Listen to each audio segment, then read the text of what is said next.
કુતિયાણાની રાઘવ માધવ ગૌ સેવાધામ ગૌશાળા ખાતે ગૌ પૂજન સહિતના કાર્યક્રમ યોજાયા હતા, જેમાં મોટી સંખ્યામાં અગ્રણીઓ ઉપસ્થિત રહ્યા હતા. કુતિયાણાની શ્રી રાઘવ માધવ ગૌ સેવાધામ ગૌશાળા ખાતે બાલા હનુમાન મંદિર આશ્રમના પૂજ્ય સંત શ્રી મંગલદાસ બાપુ સહિત વિવિધ સંતોની હાજરીમાં ગૌ પૂજન, નંદીનું પૂજન, યજ્ઞ, વૃક્ષારોપણ અને પ્રસાદીનું વિતરણ કરવામાં આવ્યું હતું.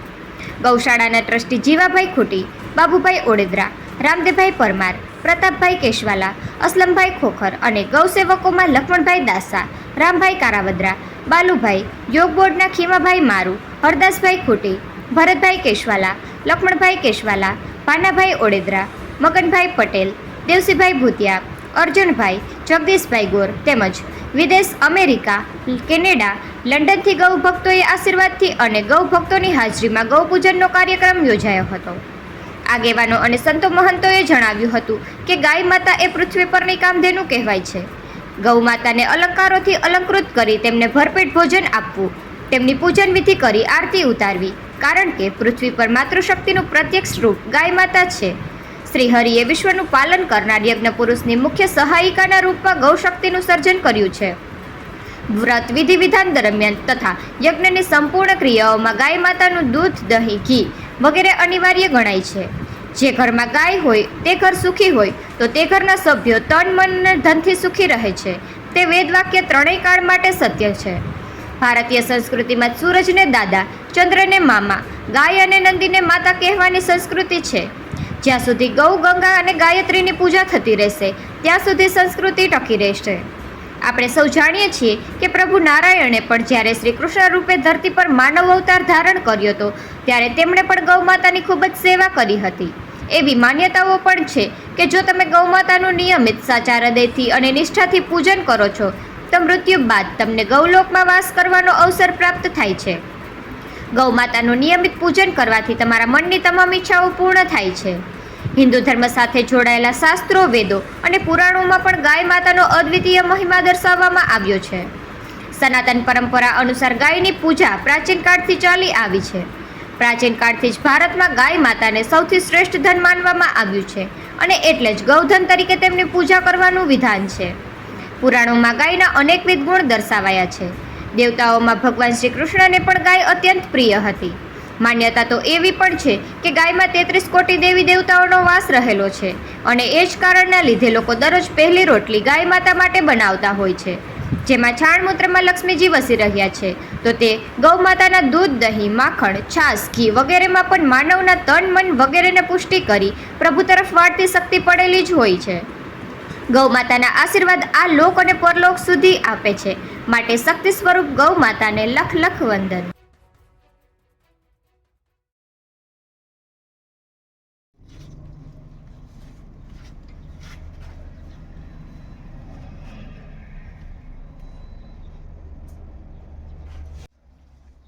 ફોન કરાયો કામ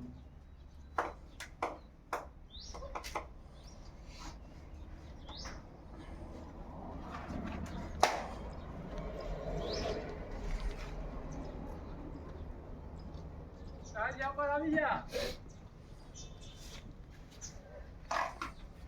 હા ઉડર ને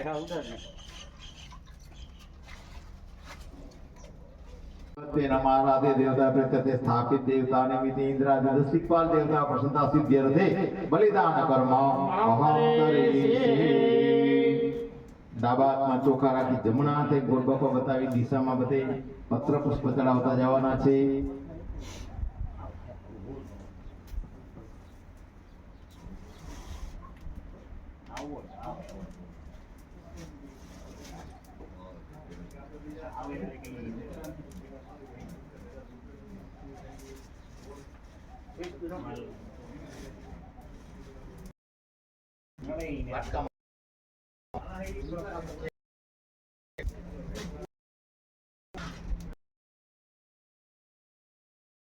પગ પડી જાય તો પણ આપણે પવિત્ર થઈ જાય છે. એવી જગ્યા છે, એવી આ ભૂમિ છે. તો આજે આપણા પોતપોતાના કુળદેવીને પણ યાદ કરી કે અમને પણ આ બધી પૂજાનું સુખ પણ પ્રાપ્ત થાય. જે કાંઈ અમારા પણ કષ્ટ હોય એમાં ભગવતી આ ગાયના રૂપમાં આજે અહીંયા આ જગ્યા ઉપર અમે પધાર્યા, ગૌશાળાની અંદર અમારી હાજરી આપી છે. તો અમારા પણ બધા રોગ શોક દુઃખ અને ભયનો નાશ કરજો. આજે અમે તમારા શરણે છીએ. આ બધી પત્ર પુષ્પની પૂજાનો સ્વીકાર કરજો. બોલો ગૌ માતા કી જય. કુળદેવી માતા કી જય.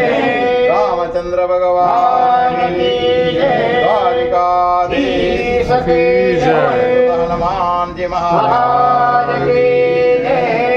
શ્રી ઋષિર્વાચ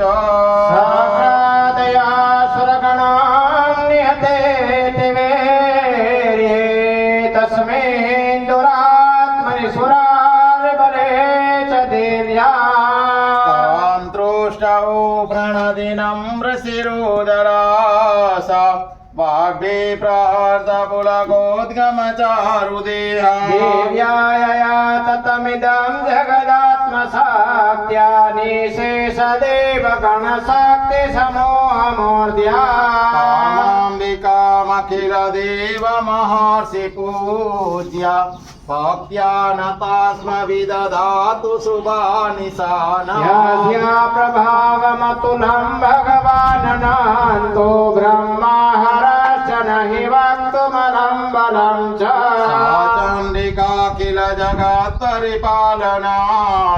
नाशाय च शुभभयस्य मते करोतु ह्या श्री स्वयं सुकृतिनां भवनेश्वरलक्ष्मी पापात्मनां मृतधियां हृदये सबुद्धिः श्रद्धा सदां कुलजनां प्रभवस्य जातां त्वां नतास्म परिपालय देवि विश्वा किं वर्णयाम तव रूपमचिन्त्य मे तद्गिञ्चार्तिवीर्यमसुरक्षय कार्यभूरे चावेषु जरिदानि तव दयानि सर्वेषु देवासुरदेवगणादिकेषु हेतु समस्त जगदान्ते गुणाभिदोषे नग्नायसे हरिहरादिभिराप्य पारा सर्वाश्रयां किलमिदं जगदंसभूत मा व्याकृताय परमा प्रकृति त्वमाद्या